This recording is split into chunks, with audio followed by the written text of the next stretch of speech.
AI is coming for your job. That's right, yours. I'm talking to you, Steve. I see you. The way things are right now, it sounds like everybody's gonna be replaced by a computer in the next 5 years. And is that a little doom and gloom? Yes. But you know what? It's true. Be worried. How you gonna feed your kids, Mike, when the computer does your job? I'm talking doctors.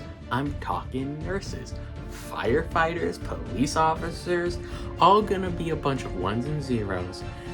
AI, baby. Get with it. But me, computer could never replace all this. Too handsome, too funny, and I'm in a good field. Fitness? You can't just look that up. So, I just asked ChatGPT to make me a boxing program, and it made it in like 2 seconds.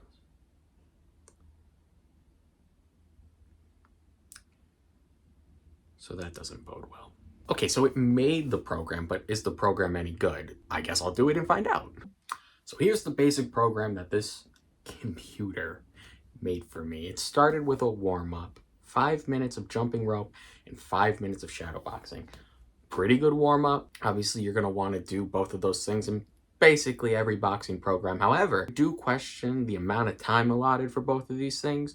Usually, I do about 4 3-minute rounds of each. Now, this is 5 minutes consistent, so 10 minutes of total work, but I usually do more overall time. 4 times 3, 12.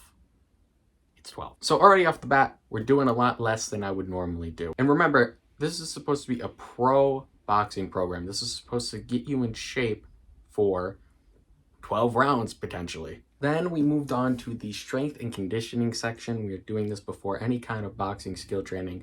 I actually like that. I like to get a little bit tired before doing the actual skills. If you are tired and you can do something correctly, you can do it when you're not tired. So that's the logic behind that. I like that our boy ChatGPT put it in that order. The strength and conditioning section was a circuit. It started with push-ups, kettlebell swings, Russian twists, and squats. Not necessarily in that order. 3 rounds of that, 1 minute rest in between. Pretty good work. Like, especially if you're untrained, gonna get you going, gonna get you feeling strong.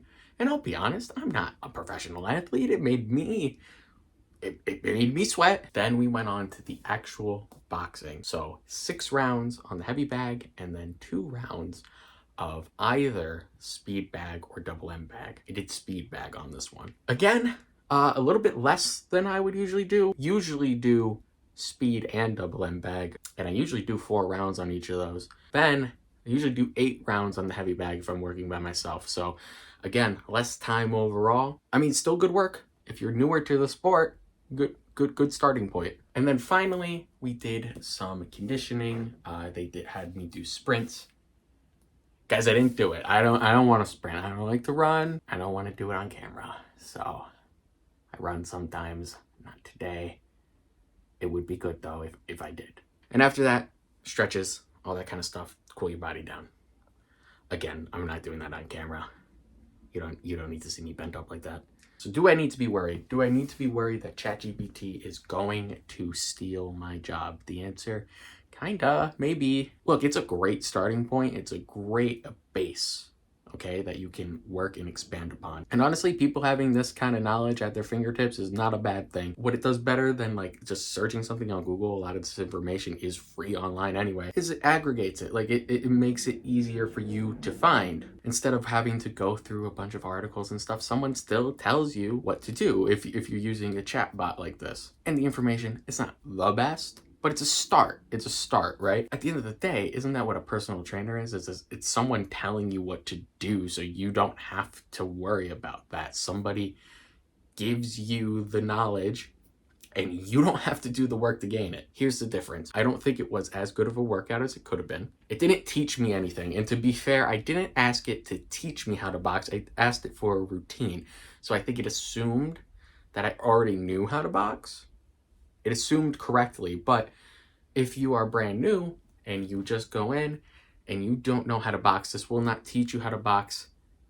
Maybe you could get it to tell you something, but again, nothing is going to replace having a coach there, someone who really knows what they're talking about. And there's the accountability factor with a personal trainer, right? So if you have someone looking over your shoulder, making sure that you're doing everything right and to the best of your ability, you are going to have a better workout than if it was just, you know, your iPhone. I think it's a useful tool. I really do. I think that if you are at home and you are trying to get into fitness, trying to get into boxing, whatever, if you are trying to better yourself in any kind of way, you can use this as a great jumping off point. Then once you kind of plateau on that, maybe you could seek out a trainer, figure some stuff out. Especially with boxing though, go to a gym, talk to a real person. It's not that hard. Everybody's usually pretty nice. But if you just want to get up and get moving, it's a great little tool. Guys, I really appreciate you sticking around, watching me, talk to a computer and do exercise. That's weird. If you like this video, you can subscribe. We make stuff like this, often enough. Do you think ChatGPT will take the place of a personal trainer in the future? Let me know in the comments. And thank you so much for watching. I'll see you next time. God bless.